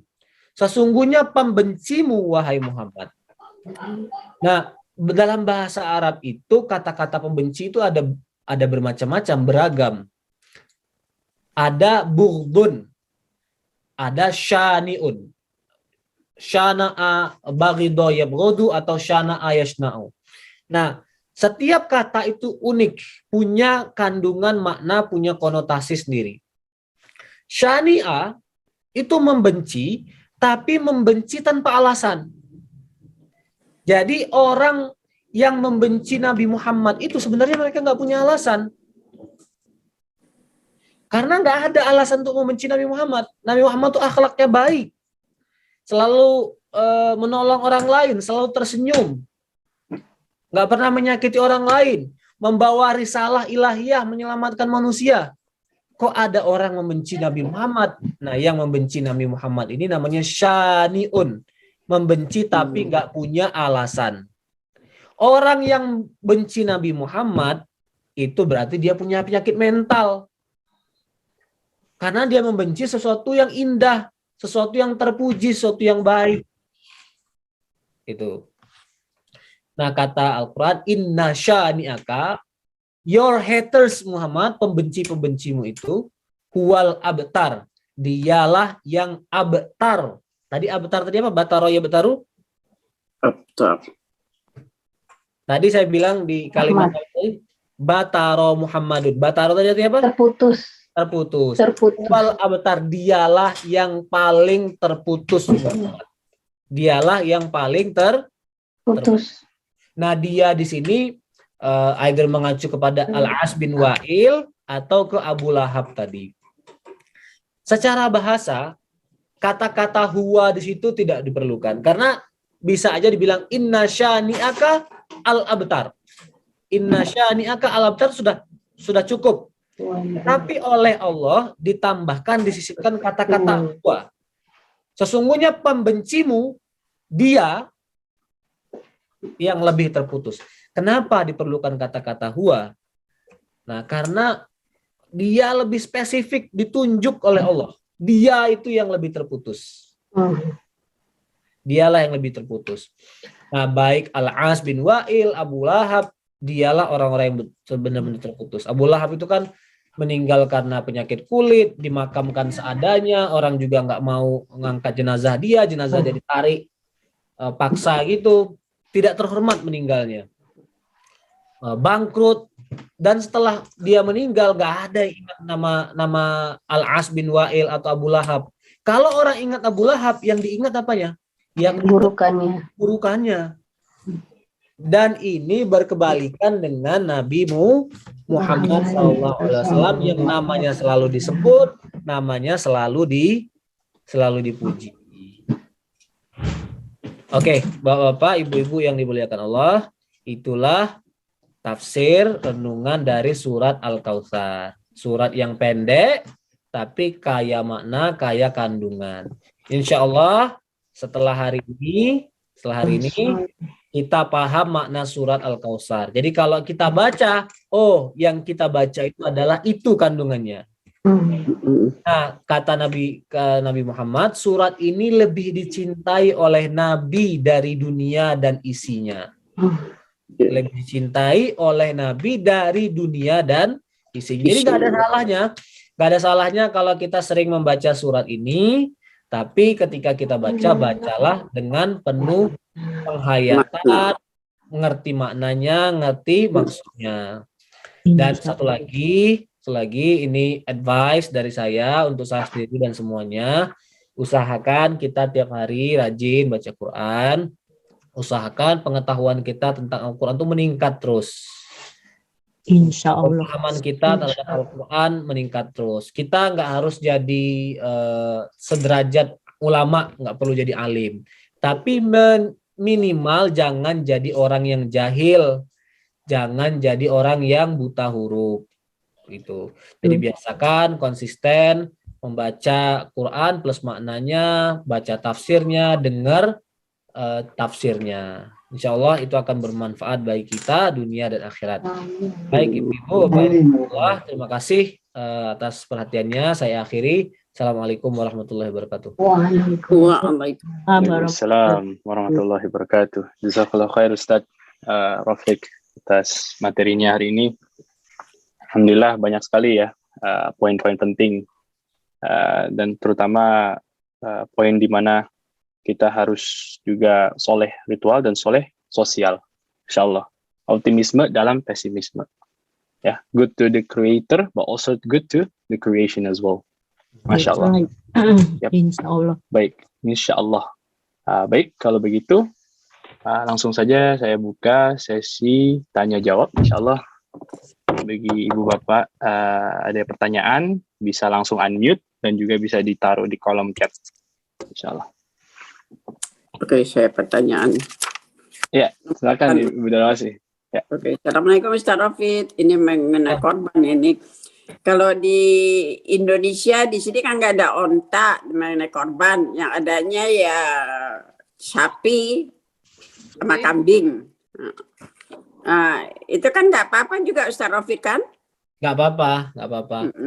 Jadi sekali lagi Pak Darwasi, surat Al-Kautsar ini eksklusif tentang Nabi Muhammad. Perintah untuk menyembelih onta itu perintah yang khusus kepada Nabi Muhammad. Oke. Dan perintahnya bersifat long run, jangka panjang. Tidak harus dilakukan Nabi Muhammad ketika di Makkah. Gitu.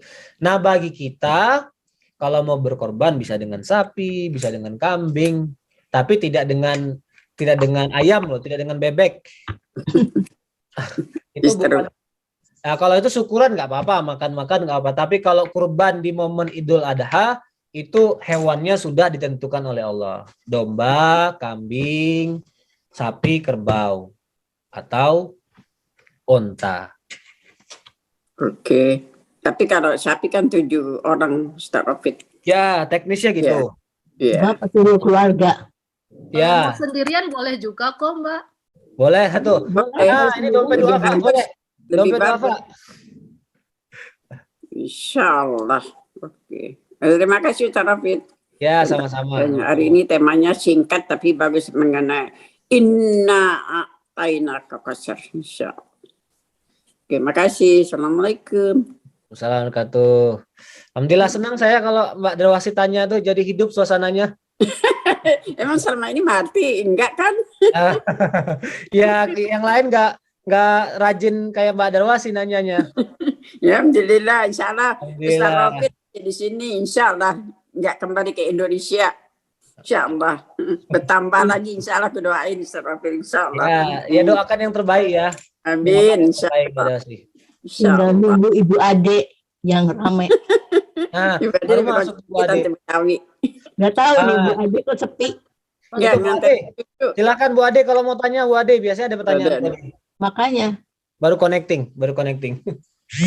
Oh, Mbak Wahyu, silakan Mbak Wahyu. Mas Rafiq, saya tadi bertanya kan Nabi Muhammad pertama kali beli onta waktu akan hijrah ke Madinah ya? Ya.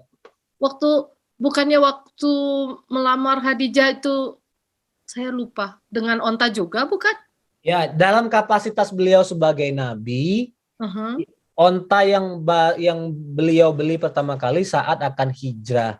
Nah, pada saat Nabi melamar Khadijah memang Nabi dalam posisi ekonomi mapan dan maharnya adalah kalau saya tidak salah itu 200 ekor onta ya. Iya, banyak. Jadi artinya ontanya itu. Nabi itu pada saat muda adalah saudagar kaya.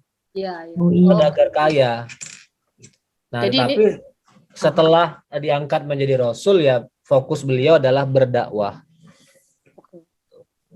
Jadi dalam hal ini yang tadi dikisahkan itu artinya pada masa setelah beliau menjadi rasul gitu ya. Dalam periode yang itu, jadi tidak termasuk periode di mana beliau memberi unta untuk mahar kepada Khadijah ya. Ya, betul. Ya, itu kenapa Nabi itu memilih hidup sederhana? Karena ya untuk menunjukkan bahwa beliau menyampaikan dakwah itu hanya untuk mengajak orang ke jalan Allah.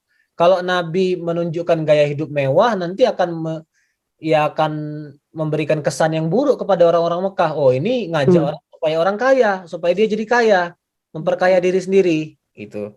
Tapi menunjukkan bahwa hidup sederhana itu kan bukan berarti bahwa kita harus hidup miskin gitu ya, maksudnya. Artinya bahwa kita berusaha dan untuk artinya maksudnya bukan bahwa kita harus hidup sederhana dan miskin, tapi kita tetap harus boleh dong, maksudnya kalau ingin hidup cukup mapan dan sebagainya gitu. Ya boleh.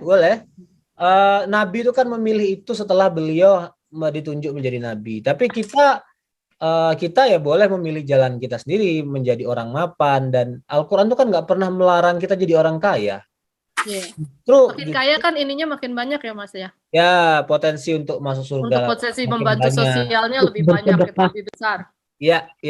Islam itu agama yang mengentaskan kemiskinan. Kita kalau jadi orang miskin, kita jadi objek.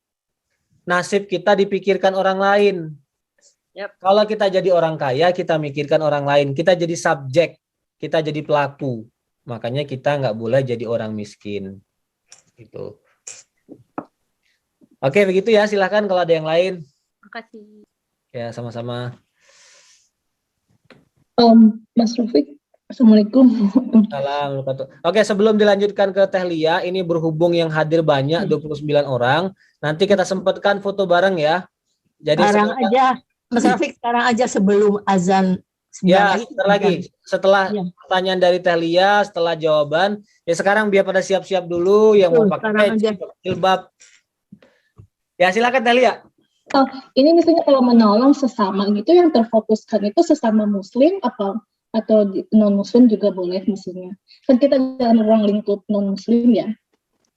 Biasanya kalau kita kayak constant gitu loh, maksudnya tidak sengaja apa mau menolong gitu, apa kita terfokuskan yang muslim atau gimana itu? Iya, Islam itu agama kemanusiaan, Teh Lia. Menolong itu menolong siapa aja. Jadi siapa saja yang membutuhkan, siapa saja yang perlu dan harus kita bantu. Tetapi kepada orang Islam memang kita punya ikatan persaudaraan yang lebih tinggi. Di Amerika ini yang homeless banyak, yang kena COVID banyak. Banyak banget. Banyak. Nah, itu kalau kita bisa bantu. Tapi yang perlu lebih kita pikirkan adalah kalau orang Islam yang kena COVID tapi nggak punya kemampuan, gitu. Yang sekarang sedang menderita karena COVID kan banyak. Tapi karena ada anggota pengajian kita yang sedang sakit COVID, nah itu tanggung jawab kita memikirkannya, gitu. Artinya membantu tuh siapa saja, tapi pikirkanlah, prioritaskanlah yang dekat dengan kamu. Gitu. Oh iya, makasih. Ya, sama-sama. Jadi artinya kita jangan segan-segan mau bantu non-muslim. Jangan berpikir eksklusif Islam itu hanya untuk orang Islam. Itu cara pandang yang kurang tepat. Islam itu untuk lil alamin, rahmatan lil alamin. Oke. Nah, mungkin bisa ditambahkan Mas Rafiq tentang zakat dan sedekah, Mas Rafiq. Soalnya yang sering di masjid di sini kan biasanya bahwa uang-uang untuk sedekah itu boleh dibebaskan untuk membantu refugi walaupun dia non-muslim. Tapi untuk zakat memang hanya untuk orang-orang muslim aja. Jadi memang yang seperti Mas Rafiq bilang, bukan hanya untuk membantu orang muslim, tapi untuk rahmatul lil alamin. Tapi ada beberapa tempat-tempat yang memang kita khususkan untuk membantu orang muslim duluan, seperti zakat. Itu ya. Mungkin, Mas. Ya, terima kasih. Itu tambahan spesifik dari Mas Rizky. Pernyataan saya tadi terlalu general gitu. Ya betul, terima kasih. Oke ya, kita bisa foto-foto sekarang. Iya. Oke, sesuai dengan permintaan. Mas Rafiq boleh nanya nggak? Sorry. Boleh. Sambil tanya, sambil buka videonya semuanya ya. Kalau nggak buka video nggak boleh nanya, Namira. Aduh. Belum soalnya. Yo, semuanya keluar di video biar bisa foto. Oke, sudah siap. Cepet. Ya, dilanjut pertanyaannya, Namira. Ya, nggak bisa senyum nanti, Mas Rafiq. Masalah hewan tadi itu, kalau semisalnya Mas ada orang yang meninggal kan, terus belum pernah diakikah, terus pas setelah meninggal gitu harus nggak diakikah gitu, mungkin kambing gitu dikorbankan. Ya. Makasih Namira, pertanyaannya bagus. Apa hukum melaksanakan akikah? Akikah itu hukumnya sunnah muakkadah, sunnah yang sangat ditekankan. Jadi kalau kita nih lahir anak itu diakikahi dan pelaksanaannya adalah di hari ke-7 setelah dia lahir gitu. Memang ada perbedaan pendapat, kalau dia belum diakikahin waktu kecil, orang tuanya nggak mampu, dia dewasa, bisa nggak dia mengakikahi diri sendiri dengan uangnya? Ada berbeda pendapat, ada yang mengatakan boleh, ada yang enggak. Tapi kalau hemat saya, kalau mau dilaksanakan silahkan. Paling enggak itu kan jadi niat untuk berbagi. Daging kambingnya kan bisa bermanfaat lah bagi orang lain. Nah, tapi bagi orang yang meninggal itu hemat saya tidak lagi harus diakikahi. Karena hukum asal dari akikah sendiri hanyalah sunnah muakkadah. Lain halnya kalau dia wajib. Kalau wajib itu adalah menjadi tanggungan, menjadi hutang dia gitu. Jadi hemat saya tidak harus diakikahi. Hanya begini, kalau kita mau sedekah atas nama orang tua kita itu nggak apa-apa. Misalnya nih Namira kan ibunya sudah mendahului, sudah meninggal. Namira lagi punya uang, mau donate atas nama ibu itu nggak apa-apa. Insya Allah pahalanya dicatat untuk ibunya. Gitu. Cuman para ulama juga mengingatkan, kalau kita mau sedekah atas nama orang tua kita itu harus seimbang. Kadang-kadang kita sedekah untuk diri kita sendiri dulu. Jadi artinya pikirkan amal soleh, pikirkan ibadah untuk diri kita sendiri dulu. Kemudian juga baru pikirkan orang tua, keluarga kita. Jadi jangan semuanya kita hadiahkan, jangan semuanya diniatkan untuk keluarga kita yang sudah meninggal. Jadi kalau mau sedekah tidak harus dengan akikah, bisa dengan cara-cara yang lain. Begitu maksud saya. Bisa dengan bentuk yang lain. Gitu ya, mudah-mudahan menjawab Namira. Ya, makasih Mas Rafiq. Ya, sama-sama, silakan ini yang bagian foto. Cepet, ayo Mas Rizky foto. Mas Rizal nih, siapa nih yang bisa foto? Aku Sebelum ini soalnya 1, 2, 3. Mas Rizal yang jago nih bikin TikTok, ini bisa goyang-goyang. Soalnya Gini. sebelum sholat nih ada sesuatu yang penting.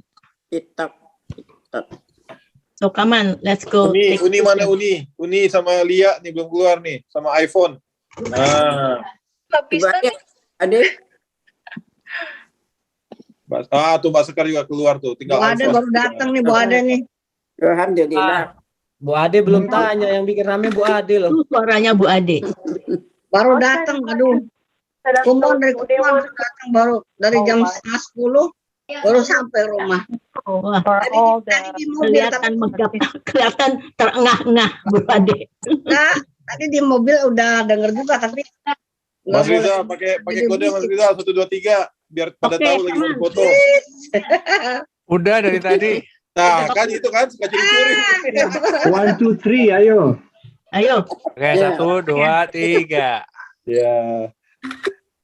Nah, gitu pakai suara keren lagi. 1, 2, 3. Terima kasih. Oke, udah. Siap. Assalamualaikum. Kok belum udah jauh assalamualaikum. Belum selesai. Ya, silakan. Yang doa Mas Rizky lah sekarang. Jangan. Gantian Mas Rizky. Ya. Mas Rizal lah presiden. Enggak, Mas Rizky. Ya, ampun. Udah ya. Ya, sama-sama kita doa bersama apa? Ayo. Pertama-tama terima. Ada pertanyaan lain. Bentar. Oke. Jadi gimana ini? Sudah belum nih? Apa belum? Udah. Sekarang Mas Rizky mau mimpin doa. Oke. Bismillah, insyaallah. Ya, Bismillahirrahmanirrahim. Kedengaran ya suara saya ya? Dengar. Pertanyaan habis ya? Oke. Sudah habis, sekarang doa. Udah mau zuhur. Kalau udah lewat jam 12 mesti bayar, nggak mau nanya. Oke. Ayo Mas Rizky, doa cepet. Baik, a'udzubillahi minasyaitonirrajim. Bismillahirrahmanirrahim. Alhamdulillahirabbil alamin. Hamdan syakirin, hamdan naimin, hamdan yuafi ni'amahu wa yukafi mazidah. Ya alhamdulillah syukru kama yanbaghi li jalali wajhika karimi wa azimi sultanik. Allahumma wa barik ala sayyidina Muhammad wa ala ali sayyidina Muhammad. Salatan tunjina biham jamil ahwali wal afat wa taqdilana biha jamil hajat wa tahibuna biham jamil sayyat wa tarfa'una bihakala darajat wa tubalghuna bi asghayati min jamil khairati fil hayati wa badal mamat innaka la qadir. Allahumma ighfir lana dzunubana wa liwalidina warhamhuma kama rabbayana shaghira. Lil mu'minina wal mu'minat wal muslimina wal muslimat al-ahya'i minhum wal amwat. Innaka sami'un qaribun mujibud da'wat wa ya qadiyal hajat. Ighfir li wa liwalidayya warhamhuma kama rabbayani shaghira. Rabbana hab lana min azwajina wa dhurriyyatina qurrata a'yun waj'alna lil muttaqina imama. Rabbana atina fid dunya hasanah wa qina adzabannar. Wa sallallahu ala sayyidina Muhammad wa ala alihi wasallam. Subhana rabbika rabbil izzati amma yasifun wa salamun ala mursalin walhamdulillahi rabbil alamin. Amin. Amin ya rabbal alamin. Amin. Amin.